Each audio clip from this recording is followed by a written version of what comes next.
All right, so I'm going to continue on with reading The One and Only Ivan. Last time we left off where we kind of are learning a little bit more about Stella and her past and how she was in a circus and she hurt her foot, and that's when she was sold to Mac, and she's been really sick because her foot does still get infected if she stands on it for too long.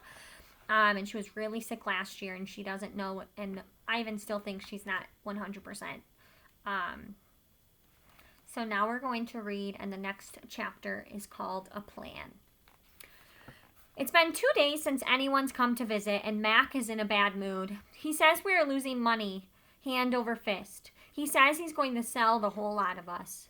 When Thelman, a blue and yellow macaw, demands, "Kiss me, big boy," for the third time in 10 minutes, Mac throws a soda can at her. Thelma's wings are clipped so she can't fly, but she can still hop, and she leaps aside just in the nick of time. "Pucker up," she says with a shrill whistle. Mac stomps to his office and slams the door shut. I wonder if my visitors have grown tired of me. Maybe if I learn a new trick or two, it will help. Humans do seem to enjoy watching me eat. Luckily, I'm always hungry. I am a gifted eater. A silverback must eat 45 pounds of food a day if he wants to stay a silverback. 45 pounds of fruit and leaves and seeds and stems and bark and vines and rotten wood. Also, I enjoy the occasional insect. I'm going to try and eat more. Maybe then we will get more visitors. Tomorrow, I will eat 50 pounds of food. Maybe even 55. That should make Mac happy. Bob. I explained to Bob my plan. "Ivan," he says, "trust me on this one. The problem is not your appetite." He hops onto my chest and licks my chin, checking for leftovers. Bob is a stray, which means he does not have a permanent address. He is so speedy, so wily, that the mall workers long ago gave up trying to catch him. Bob can sneak into cracks and crevices like a tracked rat. He lives well off the ends of hot dogs he pulls from the trash can. For dessert, he laps up spilled lemonade and splattered ice cream cones. I've tried to share my food with Bob, but he is a picky eater and says he prefers to hunt for himself. Bob is a tiny, wiry and fast, like a barking squirrel. He is nut-colored and big-eared. His tail moves like weeds in the wind, spiraling and dancing. Bob's tail makes me dizzy and confused. It has meanings within meanings like human words. I am sad, it says. I am happy, it says. Beware, I may be tiny, but my teeth are sharp. Gorillas don't have any use for tails. Our feelings are uncomplicated. Our rumps are unadorned. Bob used to have 3 brothers and 2 sisters. Humans tossed them out of a truck onto the freeway when they were a few weeks old. Bob rolled into a ditch. The others did not.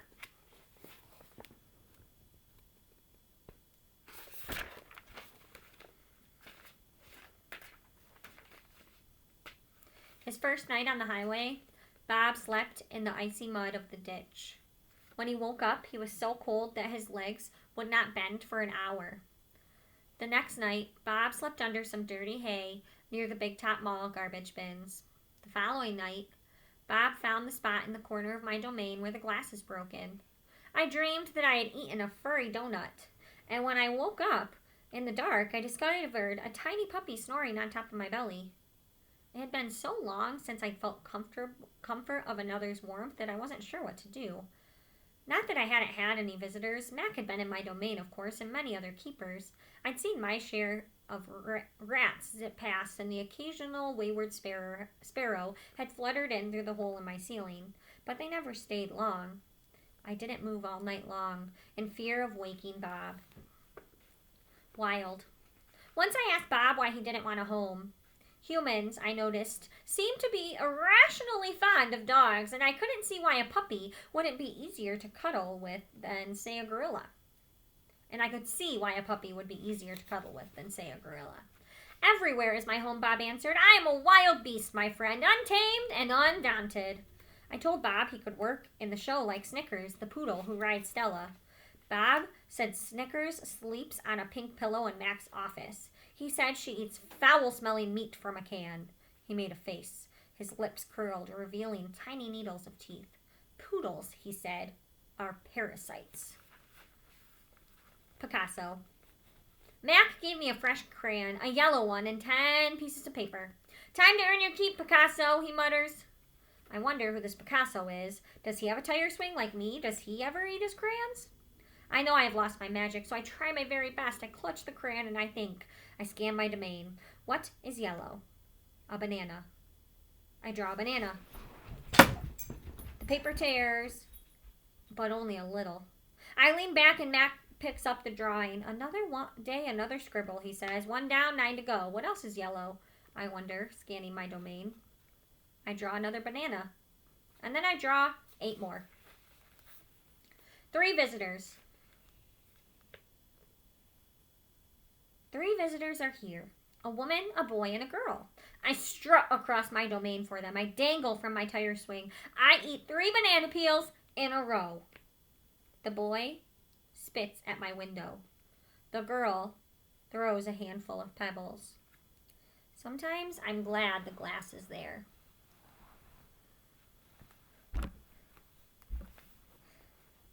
My visitors return. After the show, the spit pebble children come back. I display my impressive teeth. I splash in my filthy pool. I grunt and hoot, and I eat and eat and eat some more. The children pound their pathetic chests. They toss more pebbles. Slimy chimps, I mutter, and I throw a me-ball at them. Sometimes I wish the glass was not there. Sorry. I'm sorry I called those children slimy chimps. My mother would be ashamed of me. Julia. Like the spit pebble children, Julia is a child. But that, after all, is not her fault. While her father, George, cleans the mall each night, Julia sits by my domain. She could sit anywhere she wants, by the carousel, in the empty food court, on the bleachers, coated in sawdust.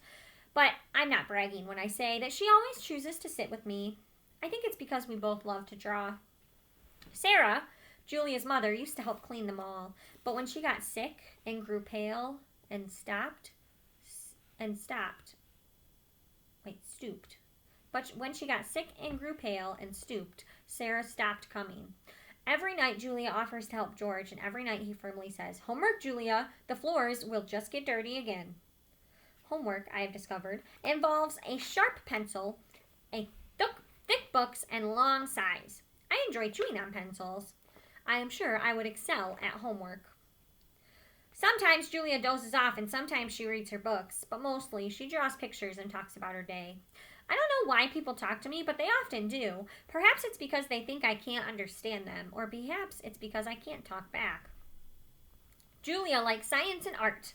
She doesn't like Lila Burpee, and who teases her because her clothes are old. And she does like Deshaun Williams, who teases her too, but in a nice way. And she would like to be a famous artist when she grows up. Sometimes Julia draws me. I am an elegant fellow in her pictures, with my silverback gleaming like moon on moss. I never look angry the way that I do on the fading billboard by the highway. I always look a bit sad, though. Drawing Bob. I love Julia's pictures of Bob. She draws him flying across the page, a blur of feet and fur. She draws him motionless, peeking out from behind a trash can, or the soft hill of my belly. Sometimes in her drawing, Julia gives Bob wings or a lion's mane. Once she gave him a tortoise shell. But the best thing she ever gave him wasn't a drawing. Julia gave Bob his name. For a long time, no one knew what to call Bob. Now and then a mall worker would try to approach him with a tidbit. "Here, doggy," they'd try, holding out a French fry. "Come on, Pooch," they'd say. "How about a little piece of sandwich?" But he would always vanish into the shadows before anyone could get too close. One afternoon, Julia decided to draw the little dog curled up in the corner of my domain. First, she watched him for a very long time, chewing on her thumbnail. I could tell she was looking at him the way an artist looks at the world when she's trying to understand it. Finally, she grabbed her pencil and set to work. When she finished, she held up the page. There he was, the tiny, big-eared dog. He was smart and cunning, but his gaze was wistful. Under the picture were 3 bold, confident marks circled in black. I was pretty certain it was a word, even though I couldn't read it. Julia's father peered over her shoulder. That's him exactly, he said, nodding. He pointed to the circled marks. I didn't realize his name was Bob, he said. Me neither, said Julia. She smiled. I had to draw him first. Bob and Julia. Bob will not let humans touch him. He says their scent upsets his digestion.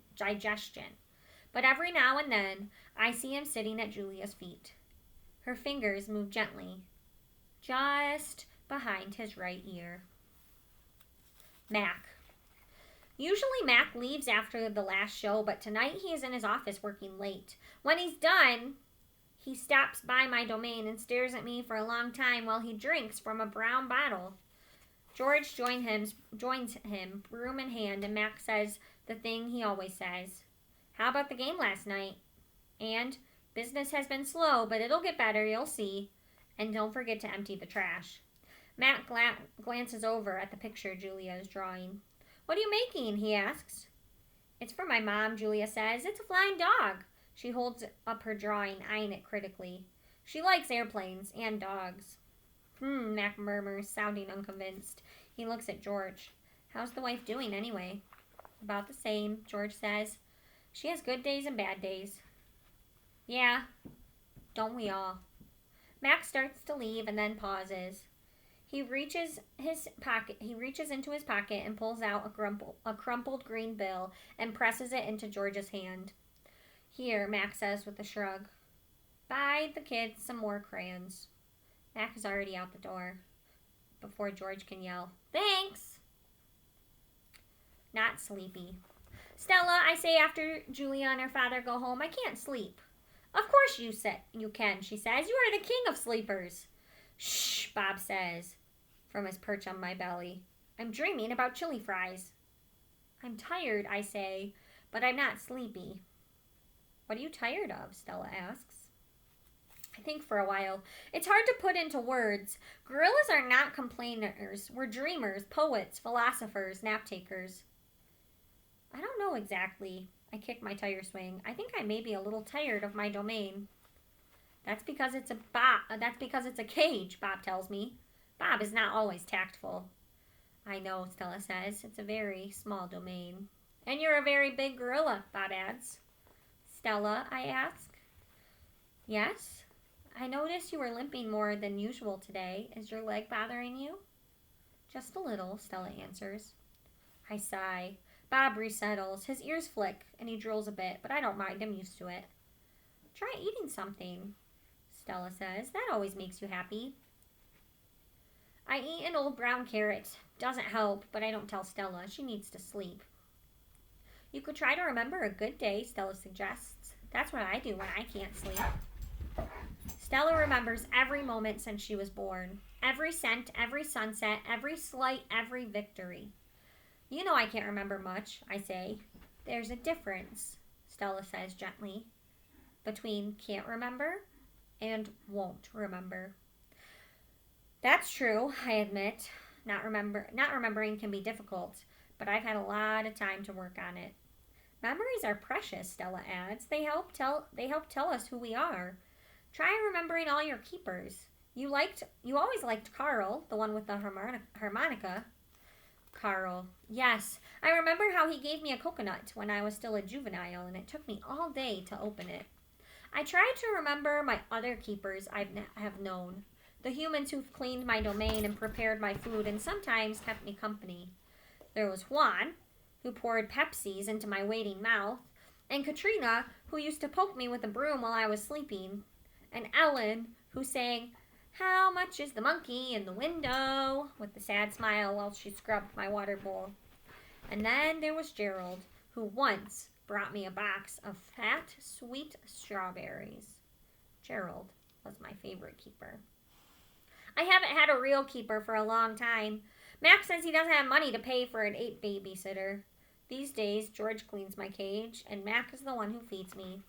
When I think about all the people who have taken care of me, mostly it's Mac.